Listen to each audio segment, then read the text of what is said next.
1930 का लंदन एक ऐसी जगह है जहाँ थिएटर और ग्लैमर की दुनिया अपनी पूरी चमक पर थी।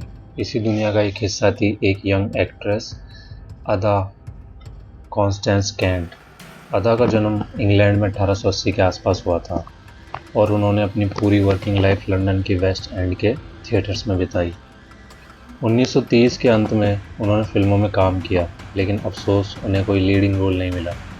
और शायद यही वजह थी कि अदा ने एक ऐसा फैसला लिया जिसने उनकी ज़िंदगी हमेशा के लिए बदल दी। 1930 के अंत में उन्होंने एक्टिंग से रिटायर होने का ऐलान किया और एसेक्स के एक छोटे से गांव फिंगरिंग में आकर बस गई। अदा थोड़ी रिक्लूसिव थी, वो गांव के लोगों से ज़्यादा मिलती जुलती नहीं थी और उन्हें अक्सर देखा भी नहीं जाता था। उन्हें उनकी ये मिस्टीरियस नेचर और उनका पास्ट फेम इन सब ने गांव वालों को उनके बारे में गॉसिप करने का एक नया रीज़न दे दिया था। लेकिन उनकी ये दिलचस्पी तब और बढ़ गई जब अदा अचानक और बिना किसी वजह के गायब हो गई। मार्च 1939 के अंत में एक ट्रेड्समैन ने अदा के फ्रंट डोर पर दस्तक दी, लेकिन किसी ने दरवाज़ा नहीं खोला। गांव के एक गार्डनर ने बताया कि उसने पिछली रात उनकी बेडरूम की लाइट जलती हुई देखी थी। शुरू में किसी को ज़्यादा चिंता नहीं हुई, क्योंकि अदा की आदत थी कि वह लंबे समय के लिए कहीं चली जाती थी। लेकिन 3 महीने बाद जब उनकी एक दोस्त उनसे मिलने के लिए उनके कॉटेज पर आई और उसने उसे खाली पाया, तो अदा को ऑफिशियल तौर पर मिसिंग पर्सन डिक्लेयर कर दिया गया। जांच के लिए 2 लोकल कांस्टेबल उनके कॉटेज में आए। यहाँ उन्हें कुछ अजीब चीज़ें मिली। दरवाज़ा अनलॉक था, किचन में एक डिनर ट्रे पर पूरी तैयार मील रखी थी, एक आर्म चेयर पर रोमियो एंड जूलियट की एक खुली हुई कॉपी रखी थी और अदा का कोट भी रैक पर लटका हुआ था। ऐसा लग रहा था जैसे वह बहुत जल्दी में बाहर निकली थी। पूरे घर में फाउल प्ले का कोई निशान नहीं था। ऐसा लग रहा था कि वह अपनी मर्जी से गई थी। 3 साल बीत गए। अदा के एक दोस्त जॉर्ज विकनेल ने उन्हें ढूंढने की कोशिश में उनके कॉटेज का हर एक कमरा छान मारा, लेकिन कोई भी सुराग नहीं मिला। 9 साल तक इस केस में कोई प्रोग्रेस नहीं हुई। फिर 1948 के सितंबर में अदा के बैंक मैनेजर को कुछ अनयूजुअल लगा, क्योंकि अदा को मिसिंग माना गया था, डेड नहीं। उनके अकाउंट्स अभी भी एक्टिव थे, लेकिन पिछले लगभग 1 दशक से उनके कोई ट्रांजैक्शन नहीं हुआ था। और फिर अचानक 1948 में किसी ने उनके अकाउंट में कई बड़े डिपॉजिट किए। बैंक मैनेजर ने तुरंत लोकल पुलिस से संपर्क किया और अदा के केस को फिर से खोल दिया गया।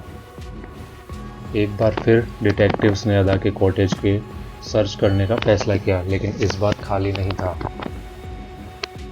सामने के कमरे की एक लकड़ी की चेयर पर एक पूरी तरह से ड्रेस्ड स्केलेटन बैठा था और उसके बगल में पॉइजन लेबल वाली एक खाली बोतल पड़ी थी। पुलिस इस डिस्कवरी से हैरान थी, खासकर इसलिए क्योंकि उन्होंने पहले भी कई बार कॉटेज को सर्च किया था। यह सवाल सबके दिमाग में था, आखिर यह कंकाल आया कहाँ से? किसका था वो स्केलेटन? स्कॉटलैंड यार्ड के कोरोनर्स ने कंकाल की जांच की और यहीं पर एक और अजीब ट्विस्ट आया। उन्होंने पाया कि कंकाल अदा के छोटे कद के अनुसार नहीं था, बल्कि एक मेल के फ्रेम जैसा लग रहा था। तो अगर यह अदा नहीं थी, तो यह कौन था? क्या कोई होमलेस पर्सन अदा के खाली कॉटेज में आया और आत्महत्या कर ली? अगर वह एक आदमी था, तो उसने औरतों के कपड़े क्यों पहने थे? या क्या किसी ने एक लाश को ठिकाने लगाने के लिए उसे अदा के रूप में दिखाने की कोशिश की? अदा की खोपड़ी पर अभी भी बाल थे और वे बेडरूम में मिले एक ब्रश के बालों से मैच करते थे।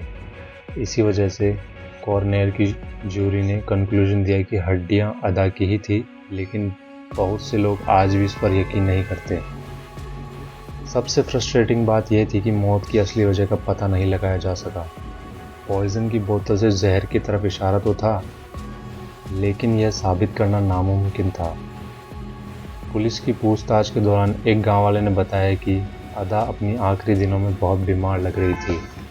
उन्होंने बताया कि मार्च की 6 तारीख को जब वह वेलबोर्न पब में गई थी, तो वह बहुत पीली दिख रही थी और लगातार खांस रही थी। इस बात ने कुछ लोगों को यह मानने पर मजबूर कर दिया कि अदा बहुत बीमार थी। उनका थ्योरी है कि गांव से दूर गई थी, फिर वापस आई और अपने कॉटेज में नेचुरल कॉज से उनकी डेथ हो गई। लेकिन कुछ लोग यह भी मानते हैं कि उनके लक्षण और पॉइजन की बोतल इस बात का सबूत है कि उनकी हत्या हुई थी। आज भी यह मामला एक रहस्य बना हुआ है। हमें पक्के तौर पर नहीं पता कि अदा के साथ क्या हुआ। क्या वह अपनी मर्जी से कहीं चली गई थी या उनकी हत्या हुई थी, और क्या वह कंकाल उनका था या किसी और का। हमें यह भी नहीं पता कि 9 साल बाद उनके अकाउंट में पैसा किसने डिपॉजिट किया था। यह कहानी हमें दिखाती है कि अदा का अंत उनके करियर से भी ज़्यादा ड्रामेटिक था। एक कंकाल जो कहीं अचानक से कहीं से सामने आ गया, एक पॉइजन की बोतल और एक मिस्टीरियस बैंक डिपॉजिट्स। ऐसा लगता है जैसे ये सब एक केस को फिर से शुरू करने के लिए किए गए थे। यह सब कुछ एक नाटक की तरह लगता है, और शायद यही वजह है कि आज भी इतना फैसिनेटिंग है।